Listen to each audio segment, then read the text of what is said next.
6월 30일 목요일 글로벌 마켓 헤드라인입니다. 제롬 파월 연준 의장은 연착륙을 보장하지 못한다며 인플레이션 안정이 최우선 과제라고 밝혔습니다. 또 파월은 경제가 팬데믹 이전의 균형 상태로 돌아갈지는 미지수라고 전했습니다.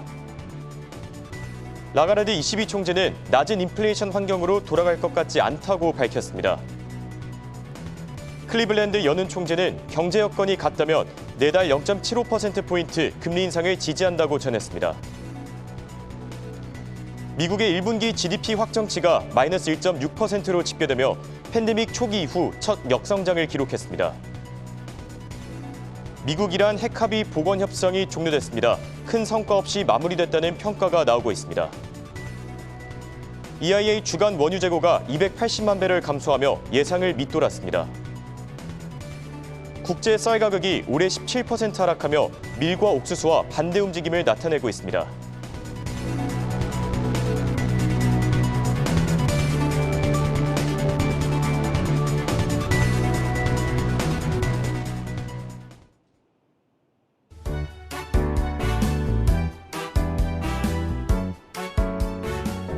시청자 여러분 안녕하십니까? 굿모닝 안경 글로벌 마켓의 홍성진입니다. 오늘 미국 증시 극심한 롤러코스터 장세를 보이며 3대 지수 일제히 엇갈린 흐름을 나타냈습니다.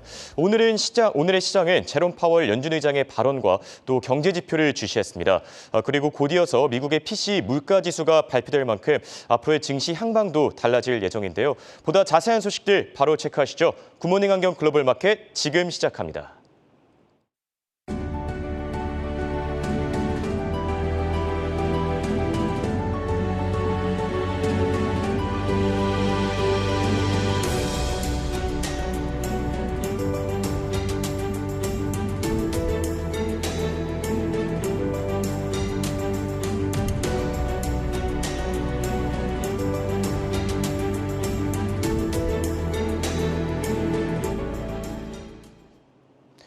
오늘 미국 증시 심한 변동성을 나타내며 3대 지수 혼조세로 마감했습니다. 다우지수는 0.2% 오른 반면 S&P 500 지수는 0.07% 하락하며 약보합권에서 마감했습니다. 또 나스닥 지수 역시 소폭 하락한 점 확인하실 수 있습니다. 이날 유럽 주요국 증시는 경기 침체 공포가 확산되며 일제히 하락했습니다. 프랑스 까크 지수는 1% 가까이 빠지며 6,000선에서 독일 닥스 지수는 1.7% 떨어지며 13,000선에서 거래를 마쳤습니다. 아시아 쪽 상황도 살펴보시죠. 전일 국내 증시 쉽지 않았습니다. 원달러 환율이 오르고 외국인과 기관의 매도세가 나오면서 코스피 지수 2% 가까이 빠지며 2,400선이 무너졌습니다. 또 코스닥 지수도 약 1% 하락하며 762선에서 마감했습니다. 한편 중국 증시 5개월 만에 하락했습니다. 상해 종합지수는 1.4% 빠지며 3,300선에서 홍콩 항생지수는 1.8% 하락하며 22,000선 아래로 떨어졌습니다. 또 일본 증시 니케이 지수 역시 1% 가까이 하락한 점 참고하시기 바랍니다. 이어서 미국의 국채금리 상황 체크해 보시죠. 오늘 국채금리 대체로 하락했습니다. 미국의 10년물 국채금리의 경우에는 3.09%까지 하락했고 또 통화정책에 민감한 2년물 국채금리는 3.05%까지 떨어진 모습 체크할 수 있습니다. 그럼 더 자세한 시장 상황 미래에셋증권 미디어 콘텐츠 본부 서상영 본부장과 알아보겠습니다. 안녕하십니까? 네, 안녕하십니까? 먼저 오늘 미국 증시의 전반적인 흐름 짚어주시죠. 일단 미국 증시는 경기 침체 우려가 지속된 가운데 기관 투자자들의 투자 심리가 크게 위축되었다는 소식으로 부진하기도 했지만 파월 연준 의장의 발언을 소화하며 뚜렷한 방향성 없이 보합권 등락을 좀 보였습니다. 한편 실적 시즌을 앞두고 개별 기업들의 실적 결과와 투자 의견 조정 등으로 업종별 차별화가 진행된 점도 특징이었고요. 반도체와 에너지, 자동차가 부진한 반면에 대형 기술주, 헬스케어, 필수 소비자가 강세를 보여서 다우는 0.26% 상승한 반면에 나스닥은 0.03%, S&P 500도 0.07% 하락했고요. 특히 중소형 지수인 러셀 2000 지수가 1% 넘게 하락한 점이 특징이었습니다. 오늘 미국 증시 경기 침체 우려 속에 혼조세로 마감했는데 오늘 미국의 1분기 GDP 확정치도 발표되지 않았습니까? 네, 그렇습니다. 미국 1분기 GDP 확정치가 마이너스 1.6%로 발표가 되었는데 특히 개인 소비 지출이 연율 3.1%에서 1.8%로 하향 조정된 점이 영향이 컸습니다. 그런 가운데 미국의 6월 스테이트 스트리트 신뢰지수는 지난달 발표됐던 97.2를 하위한 94.6으로 발표가 돼서 기관 투자자들의 포트폴리오에서 안전자산이 더 많이 차지한 것으로 추정된 점도 부담을 줬고요. 한편 파월 연준의장이 인플레이션을 낮추기 위한 경로가 있지만 강력한 노동시장과 함께 가기에는 그 경로가 더 좁아졌다라면서 우려를 표명을 했습니다. 최근 경기에 대한 강한 자신감을 표명했던 점에 비해서 위축된 모습을 좀 보여서 시장의 방향성을 좀 제한했고요. 한편 실적 발표를 앞두고 있는 마이크론에 대해서 시티그룹이 디램 가격이 내년 1분기까지 하락세를 이어갈 것이라고 전망한 가운데 실적 전망치와 목표 주가를 하향 조정을 하자 반도체 업종 대부분이 하락을 했습니다. 그렇지만 애플이 경기 침체로 아이폰 교체 수요가 감소할 수 있다는 우려가 있지만 일부 문제일 뿐 수요는 여전히 꾸준하게 유지되고 있다는 소식이 전해지자 상승했고요. 대형 기술주 강세를 좀 견인했습니다. 대체로 시장은 경기 침체에 대한 우려가 부각되고는 있지만 실적 시즌을 앞두고 개별 기업과 업종의 실적 전망에 주목을 하면서 업종 차별화가 진행된 것으로 추정을 하고 있습니다. 네, 지금까지 미래에셋증권의 서상영 본부장이었습니다. 감사합니다. 네, 감사합니다. 이어서 오늘장 특징주 강수민 캐스터와 확인하겠습니다. 네, 오늘장 눈에 띄었던 특징주들 확인해보는 시간입니다. 오늘은 전기차 업체 흐름부터 살펴보시죠.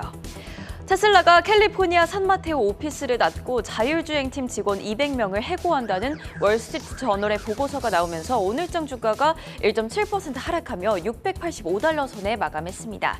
테슬라에 대한 투자 의견도 살펴보면 시티그룹은 테슬라에 대한 매도 의견을 제시했고 2분기 차량 인도 예상치와 수익 추정치를 낮추기도 했습니다. 골드만삭스도 7월 말에 있을 테슬라의 실적이 부진하게 나올 것으로 내다봤습니다. 루시드도 동반 하락했습니다. 3.5%로 좀 크게 빠지면서 17달러 선에 마감했습니다. 또 이어서 니오의 경우도 2.2% 하락으로 마감을 했는데요. 중국 전기차 업체 니오는 회계 조작 의혹으로 오늘장 2%가 하락한 겁니다.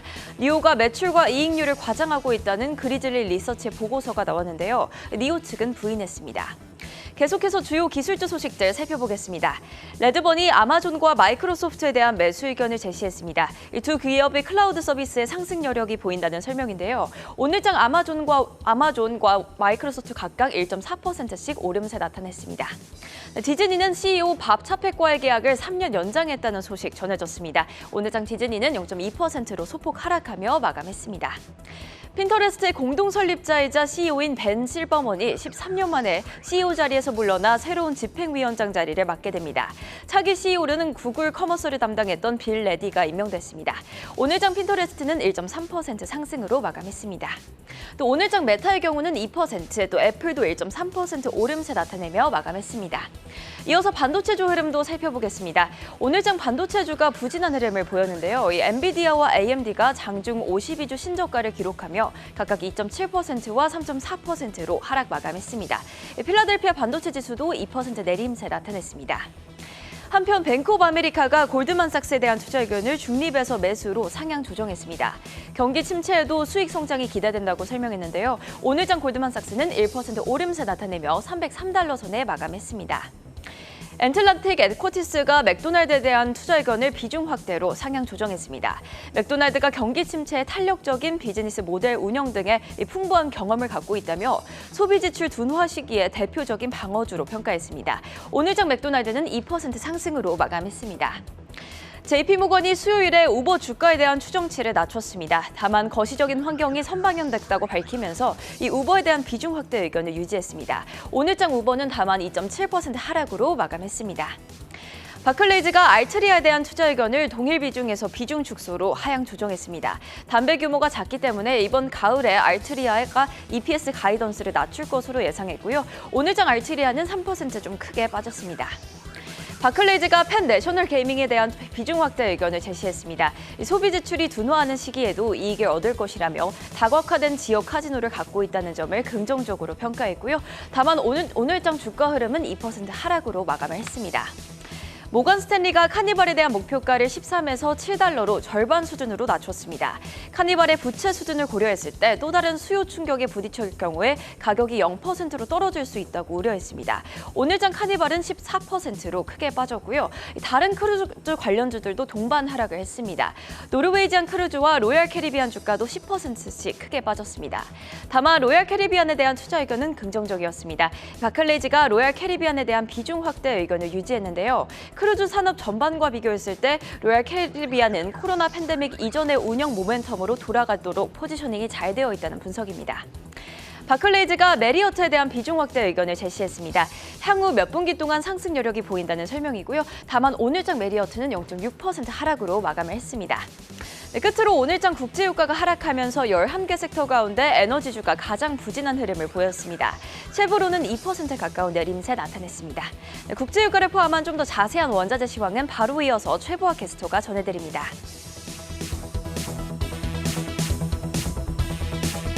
네, 국제유가부터 알아보겠습니다. 결론부터 말하자면 유가는 2%대 낙폭을 키웠습니다. 장 초반에는 미국의 원유 재고가 2주 연속 감소한 것으로 드러나면서 유가는 올랐었습니다. 지난 24일로 끝난 한 주간의 원유 재고는 전주 대비 280만 배럴 줄어든 4억 1,560만 배럴로 집계됐었는데요. 해당 소식은 처음에는 유가의 오름세를 견인했었습니다.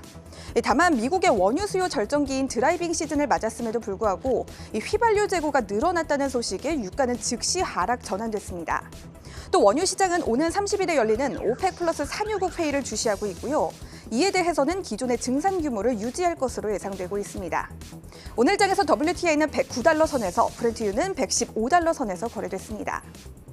G7 정상회의에서 러시아산 원유뿐만 아니라 러시아산 천연가스의 가격에도 상한선을 설정하겠다는 움직임이 나오고 있다고 전해드린 바가 있습니다. 이와 관련해 러시아가 반발하고 나선 가운데 또 다른 새로운 움직임은 포착되지 않았습니다. 천연가스는 유가와 함께 떨어졌습니다. 여전히 6달러 선을 지키고 있습니다. 다음은 CRB 지수 알아보겠습니다. CRB 지수는 인플레이션 지수라고 불리기도 합니다. CRB라는 국제 원자재 및 선물 조사 회사에서 선정한 19개 원자재 가격의 평균으로 계산된 지수고요. 미래의 물가를 예측하는 데 도움이 될 수가 있습니다. 오늘 장에서 0.75% 정도 올랐습니다. 319선이었습니다. 다음은 대도 보겠습니다. 주요 곡물들은 재배 상황에 대한 미국 농무부의 새로운 보고서 발표를 주시하고 있습니다. 투자자들이 매수에서 매도 혹은 매도에서 매수로 포지션을 전환함에 따른 등락이 나온다고 볼 수가 있겠는데요.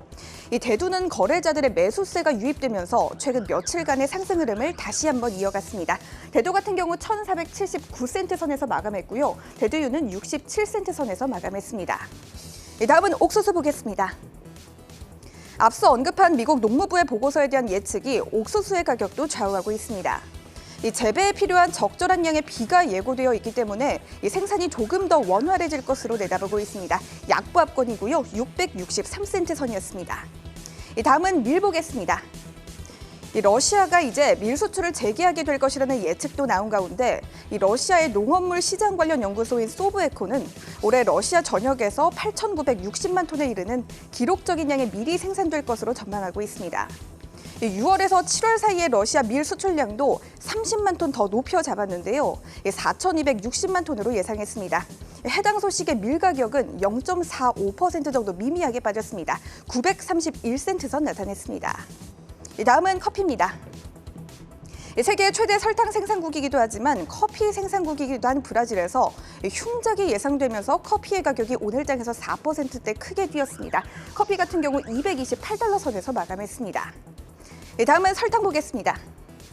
설탕은 푸드플레이션의 직격탄에서 그리 벗어나지는 못한 모습입니다. 세계 1위 설탕 생산국인 브라질은 올해 설탕 생산량의 감소가 유력하고요. 2위 설탕 생산국인 인도는 수출량을 규제하기로 했습니다. 다만 인도가 설탕 재고량의 일부를 수출할 수 있도록 허용하는 방안을 고심 중이라고 하고요. 유가가 하락세를 보이면서 약간은 상승폭을 줄인 모습인 것 같습니다. 등락을 거듭해도 여전히 18센트 선을 유지하고 있습니다. 다음은 금속 원자재 보겠습니다. 먼저 금입니다. 안전자산 선호 심리가 작용할 법한 상황에도 불구하고 연준의 금리 인상에 대한 전망이 보다 더 명확해지면서 금은 또 한 번 낙폭을 키웠습니다. 크리스틴 라가르드 유럽 중앙은행 총재 역시 인플레이션이 바람직하지 않은 수준으로 높다라고 말했는데요. 필요시 더 공격적으로 움직일 것이다라고 주장했습니다. 윌리엄스 총재 역시 경기 둔화를 예상하는 가운데 경기 침체 가능성을 주시하면서 금 가격을 따라가 보시는 게 좋을 것 같습니다. 분석가들은 금리 인상의 파장이 금에만 미치게 될지 혹은 팔라듐과 백금으로까지 번지게 될지를 예의주시해라라고 조언했습니다. 금은 1820달러 선에서 내려와서 오늘장 1819달러 선에서 거래됐습니다. 다음은 팔라듐과 백금 그리고 니켈 보겠습니다. 오늘은 팔라듐과 니켈이 같은 이슈로 움직였기 때문에 묶어서 살펴보도록 하겠습니다. 영국이 러시아의 광산 대기업인 노릴스크 니켈을 경제 제재 조치의 대상자로 선정했습니다. 해당 소식에 팔라듐은 즉시 6% 가까이 급등하기도 했었는데요. 이후에는 상승분을 조금은 반납한 모습으로 마감했습니다. 그래도 팔라듐은 5%대, 니켈은 3%대 크게 뛰었고요. 백금도 팔라듐과 니켈의 상승세에 영향을 받는 모습으로 강보합권을 나타냈습니다. 다만 니켈 같은 경우 인도네시아에서 니켈에 대한 수요가 떨어질 가능성이 높고요. 공급량은 충분할 것으로 보인다는 평가가 많습니다. 전문가들은 니켈이 조만간 하방 압력을 받을 것으로 평가하고 있습니다. 가격 같은 경우 팔라듐은 1,955달러 선이었고요. 백금은 911달러 선, 그리고 니켈은 23,897달러 선에서 마감했습니다. 다음은 아연입니다. 아연은 비축량이 급감하면서 재고가 25년 만에 최저치를 기록하기도 했습니다. 하지만 이후 부족한 아연이 현재 충분한 양을 보유하고 있는 중국에서 보충될 수 있다는 분석이 연이어 나왔습니다. 따라서 그간 얕은 정도의 낙폭을 보여줬었는데요. 다만 아직은 공급이 원활하게 이루어지고 있지 않다는 점을 참고하시면서 재고량에 대한 걱정이 불거졌습니다. 이틀째 우상향 곡선을 그리고 있습니다. 강보합권이었고요. 3,341달러 선 나타냈습니다. 다음은 구리 보겠습니다. 구리는 좀처럼 경기 침체에 대한 우려에서 자유로워지지 못하고 있습니다. 그간 낙폭 과다에 따른 반등세는 일시적인 현상이다라고 봐도 무방하다고 하고요. 이틀째 내리막길을 걸었습니다. 파운드당 3달러 후반선 유지하고 있습니다. 다음은 주석입니다. 런던 금속거래소에서 발표한 수치에 따르면 지난주에 보고된 주석의 재고량은 꽤나 줄어들었었다고 하는데요. 이번 주의 주석 재고량은 6개월 반 만에 최고치를 기록했습니다. 다만 주석 재련소들의 유지 보수 상황으로 인해서 향후 생산량에 약간은 차질이 빚어질지도 모른다는 목소리가 나오면서 주석은 강보합권에서 움직였습니다. 26,900달러 선이었습니다. 마지막으로 납 보겠습니다. 납은 크리스틴 라가르드 유럽 중앙은행 총재 발언에 영향을 받았다고 풀이되고 있는데요. 유럽의 금리 인상이 어느 정도 확실시된 가운데 전반적인 금속 시장이 압박을 받을 것으로 보여지고 있습니다. 해당 소식에 납은 2%대 내려갔습니다. 1,929달러 선 나타냈습니다. 지금까지 원자재 시황이었고요. 잠시 후에 ETF 시황이 이어집니다.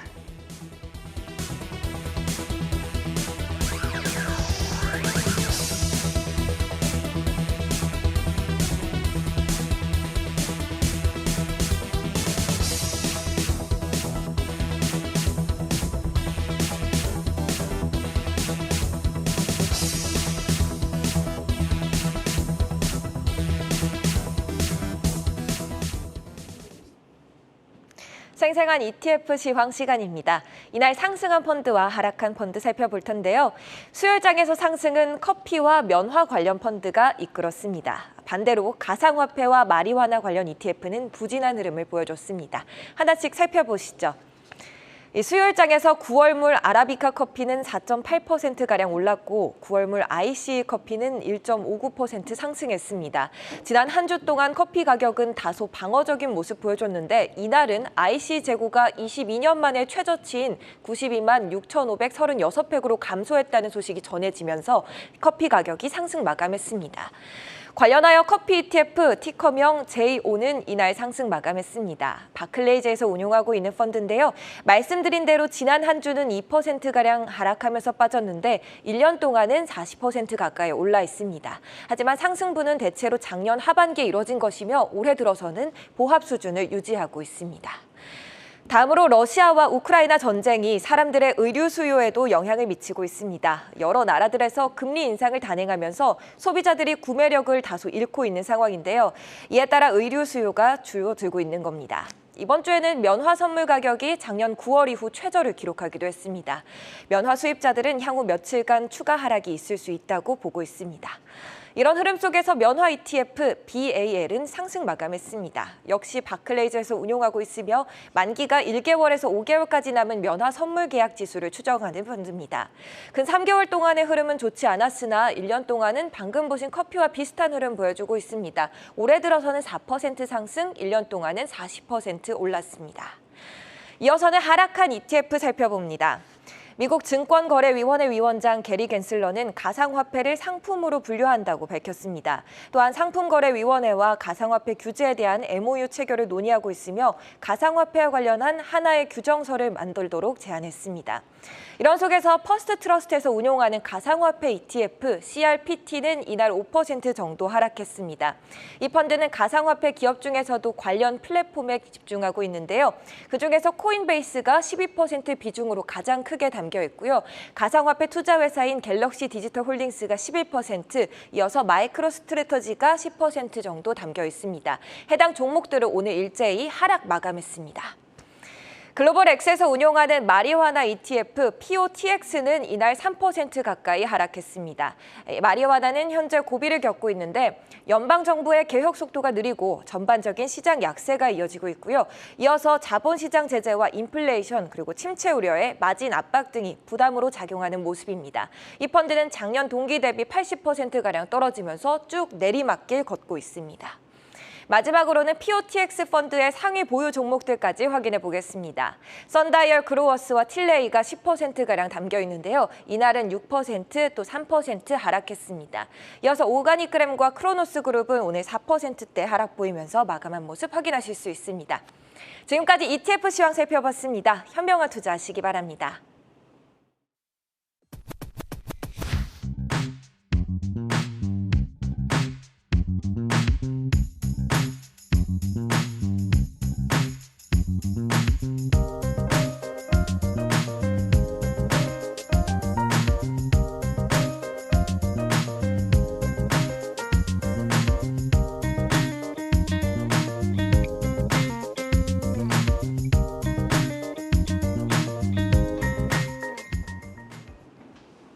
글로벌 이슈와 해외 토픽 확인해보는 시간입니다. 시장을 움직였던 소식들 바로 체크해보시죠. 먼저 로이터 통신의 헤드라인입니다. 네, 오늘 시장에 가장 큰 관심을 받았던 발언입니다. 제롬 파월 연준 의장은 연착륙을 보장하지 못한다며 인플레이션 안정이 최우선 과제라고 밝혔고, 또 라가르드 ECB 총재는 낮은 인플레이션 시대로 다시는 돌아가지 못할 것이다라고 전했습니다.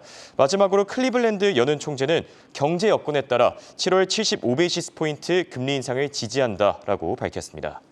오늘 시장에 가장 큰 관심을 받은 이 발언.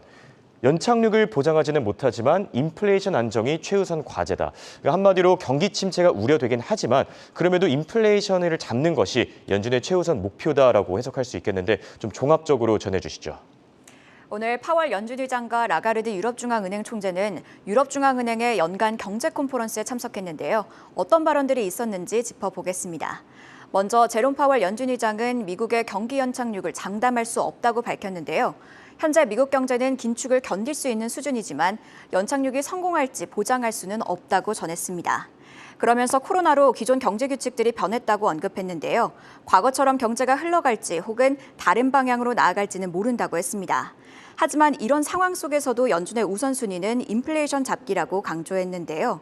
현재 미국 경제는 긴축을 견딜 수는 있는 수준이지만 연착륙이 성공을 할지 보장할 수 없다고 전한 만큼 관련 이슈에 주목이 갑니다.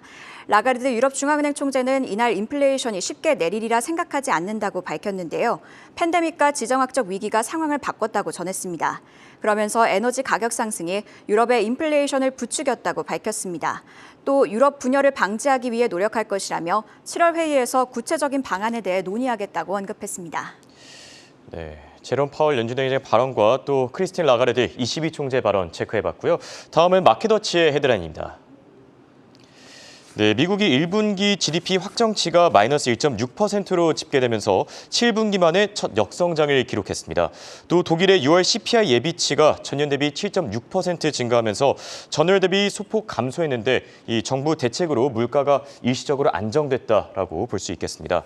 마지막으로 미국의 연방통신위원회 FCC 위원이 애플과 구글의 앱스토어에서 이 틱톡을 퇴출할 것을 요청하면서 틱톡 리스크가 다시 한번 불거진 상황입니다. 오늘 시장에 시장의 또 다른 관심사, 미국의 1분기 GDP 확정치일 겁니다. 지금 7분기 만에 첫 역성장을 기록했다. 경기 침체 리스크가 더욱더 확대되는 것 같은데 두 번째 이슈로 짚어주시죠. 미국의 1분기 GDP 확정치가 발표됐습니다. 미국 상무부에 따르면 1분기 미국의 확정 국내 총생산이 연일 마이너스 1.6%로 최종 집계됐습니다. 해당 수치는 확정치인데요. 미국의 성장률은 속보치, 잠정치, 확정치로 총 3차례에 걸쳐 발표됩니다. 이번에 공개된 확정치는 지난달 공개된 잠정치였던 마이너스 1.5%에서 0.1%포인트 하향 조정됐습니다. 이로써 미국 경제는 코로나19 사태 초기인 2020년 1분기와 2분기 이후 처음으로 역성장하게 됐는데요. 직전 분기 성장률이었던 6.9%와 비교해도 성장률이 급격히 둔화한 걸 알 수 있습니다. 역성장의 배경에는 무역 적자와 기업 재고 투자가 감소한 점이 꼽히는데요. 또 1분기 GDP 확정치는 미국의 개인 소비 지출이 크게 감소했다는 것 또한 보여줬습니다. 잠정치 발표 당시 미국의 개인 소비 지출은 3.1% 증가였는데요. 이번 확정치는 1.8% 증가로 수정됐습니다. 마켓워치는 보통 확정치에서 수치는 크게 변하지 않는다고 했습니다. 하지만 이번에는 재고와 소비 지출에 큰 조정이 있었다며 이는 이례적이라고 언급했습니다. 그러면서 소비가 둔화한 점이 확인됐다고 밝혔습니다. 만약 2분기에도 미국의 GDP가 역성장한 것으로 나오면 이는 기술적인 경기 침체로 여겨지는데요. 따라서 2분기 GDP도 눈여겨봐야 한다고 덧붙였습니다. 네, 말씀하신 대로 이제 시장의 관심사는 곧이어 발표될 미국의 2분기 GDP가 되지 않을까 이렇게 생각됩니다. 다음은 CNBC의 헤드라인입니다. 경기 침체 논란, 2분기 실적이 관건이다라는 분석이 나왔고 또 시티그룹이 테슬라의 목표가를 $375로 하향 조정하면서 월가 IB 가운데 가장 낮은 가격을 제시했습니다. 또 벤츠가 유럽 지역에 $21억 투자를 선언하면서 전기차 생산 확대를 할 예정이라고 밝혔습니다. 자, 세 번째 아이템은 경기 침체 논란, 2분기 실적이 관건이다라는 분석입니다. 이제 곧 있으면 실적 시즌이 또 다가오는데 어떤 기업들을 살펴봐야 되는지 그리고 그 기업들을 통해서 과연 경기 침체 논란이 어느 정도 가시화된지를 확인할 수 있는지 세 번째 아이템으로 전해주시죠. 2분기 실적 시즌이 돌아오고 있습니다. 7월 14일에서 15일 주요 은행들의 실적을 시작으로 본격적으로 2분기 어닝 시즌이 시작되는데요. CNBC는 돌아오는 실적 시즌이 경기 침체 논란에 있어 중요하다고 봤습니다. 먼저 CNBC는 애널리스트들이 경기 침체 논란에도 불구하고 올해 2분기 실적이 증가할 것이라고 내다보고 있다고 했습니다. S&P 500 기업들의 올해 수익 추정치는 올해 초 전년 대비 8% 증가였는데요. 해당 수치는 10%로 증가했습니다. 일반적으로 경기 침체 시기에는 기업 실적이 전년 대비 약 20% 감소하는데요.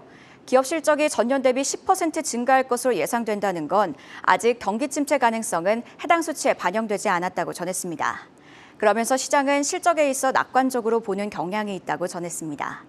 그러면서 2분기 실적 발표는 경기 둔화가 기업들에게 어떤 영향을 주고 있는지 나타낼 수 있을 것이라고 했는데요. 또 올해 2분기 실적이 안 좋게 나오더라도 자세하게 섹터별로 들어볼 필요가 있다고 했습니다. 특히 정유회사들이 올해 엄청난 이익을 거두면서 기업들의 전반적인 실적 평균치를 끌어올릴 수 있다는 건데요. 에너지 섹터의 실적은 올해 초에는 전년 대비 28% 상승할 것으로 보였지만 현재는 전년 대비 120% 상승할 것으로 예상됩니다. 따라서 이런 점을 고려해 2분기 실적을 자세하게 바라볼 필요가 있다고 덧붙였습니다. 네, 다가오는 2분기 실적 체크해보시면 좋을 것 같고요. 다음은 블룸버그의 헤드라인입니다. 네, 국제유가 영향력이 높아지고 있다는 분석 나왔고 또 이런 가운데 EIA 주간 원유 재고가 280만 배럴 감소하면서 예상치에 못 미쳤습니다. 또 국제 쌀 가격이 올해 17% 하락하면서 밀과 옥수수와는 정반대 움직임을 나타내고 있다라는 평가까지 나왔습니다. 자, 국제유가의 영향력. 사실 오늘 주간 원유 재고는 예상치를 밑돌긴 했지만 미국의 휘발유 재고가 늘어나면서 국제유가 자체는 하락했거든요. 이렇게 국제유가 요즘 높은 변동성 나타내고 있습니다. 영향력 또한 높아지고 있다는 평가 같이 나오지 않았습니까? 네, 맞습니다. 블룸버그는 국제유가가 시장에 미치는 영향이 더 커졌다고 분석했습니다. 먼저 블룸버그는 지난 FOMC에서 제롬 파월 연준 의장이 헤드라인과 근원 인플레이션을 구분하는 데 큰 의미를 두지 않겠다고 밝힌 걸 주목했습니다. 치솟는 휘발유 가격으로 미국인들이 고통받자 그 구분이 크게 의미를 갖게 되지 않은 건데요. 따라서 블룸버그는 유가가 연준의 긴축 속도에도 영향을 줄 것이라고 했습니다. 그러니까 유가가 안정세를 찾으면 연준이 긴축을 늦출 수 있는 여지가 생긴다는 건데요. 이런 가능성 때문인지 유가가 주식시장에 미치는 영향이 커졌다고 했습니다. 특히 S&P 500 선물과 유가의 상관관계도 밀접해졌다고 언급했습니다. 지난주 유가가 며칠간 하락세를 보이자 S&P 500 선물은 견조한 흐름을 보였다고 했습니다. 그러면서 이 둘의 상관관계가 완벽하게 반대로 움직인다고 볼 수는 없지만 유가가 치솟으면 자이언트 스텝 가능성은 커져 시장은 유가를 주목할 수밖에 없다고 분석했습니다. 한편 유가는 제조업에도 영향을 준다고 했는데요. 제조업에 있어 원유는 필수적이기 때문입니다. 실제로 유가 상승은 현재 제조업 지표 둔화로 나타나고 있습니다. 국제 유가가 주식시장을 비롯해 실물 경제까지 광범위하게 영향을 미치고 있습니다. 앞으로 국제 유가 추이도 주목하시면 좋을 것 같습니다. 네, 오늘 국제유가 소폭 하락한 점까지 참고하시기 바라고요. 다음은 월스트리트저널의 헤드라인입니다. 네, 디파이가 가상화폐 강세일 때만 지속이 가능하다라는 평가 나왔고 또 펀드스트렛은 비트코인 저점이 12,500달러라면서 추가 하락이 가능하다라고 전했습니다. 마지막으로 3에어로즈 캐피털이 파산하면서 비트코인 2만 달러가 다시 한번 붕괴됐습니다. 자, 디파이, 탈중앙 금융이라고도 불리는데 가상화폐가 강세일 때만, 그러니까 비트코인과 이 주요 가상화폐들이 살아남아야지 이 디파이도 생존할 수 있다. 이런 평가가 나온 것 같습니다. 마지막 이슈를 전해주시죠. 가상화폐 헤지펀드인 3에어로스 캐피털이 오늘 법원으로부터 청산 명령을 받았습니다. 이렇듯 디파이, 즉 탈중앙화 금융시장은 얼어붙고 있는데요. 월스트리트저널은 디파이가 가상화폐 시장에서 일종의 은행의 역할을 하고 있다고 전했습니다. 코인을 예치하고 이자를 받거나 가상화폐를 담보로 대출을 받을 수 있는 구조로 되어 있기 때문인데요. 최근 디파이는 서로에게 돈을 빌려주고 있습니다. 가상화폐 거래소인 FTX는 보이저 디지털을 구제한 지 얼마 되지 않아 블록파이도 구제해줬습니다. 월스트리트저널은 디파이가 현재 빌려주는 역할밖에 하지 않고 있다고 지적했는데요. 전통적인 대출기관의 경우 주택이나 공장 같은 경제적 필수품에 자금을 지원한다고 했습니다. 하지만 디파이는 실물 경제 기반이 없다고 지적했습니다. 이외에도 가상화폐 대출 기관들은 가상화폐 그 자체에 기반을 두고 있어 문제가 된다고 했는데요. 채굴, 예치, 거래, 디파이 유동성 공급 등 디파이 기관들의 수익 활동은 모두 가상화폐와 연관이 있습니다. 따라서 가상화폐 가격에 민감할 수밖에 없는 구조로 되어 있는데요. 디파이 지지자들은 디파이가 가상화폐를 담보로 소매업체들에게 대출을 해주고 있어 어느 정도 실물 경제에 기반하고 있다고 주장합니다. 하지만 월스트리트저널은 이는 큰 그림의 일부라며 현재 디파이의 모델은 가상화폐가 강세일 때만 유지되는 구조라고 지적했습니다. 네, 이렇게 오늘은 디파이와 관련된 내용까지 확인해봤습니다. 잠시 후 한상춘의 지금 세계에서는 제롬 파월 연준 의장의 발언과 관련된 주제로 이야기 나눠볼 예정입니다. 끝까지 함께해 주시고요. 굿모닝 환경 글로벌 마켓은 7시 30분까지 계속됩니다.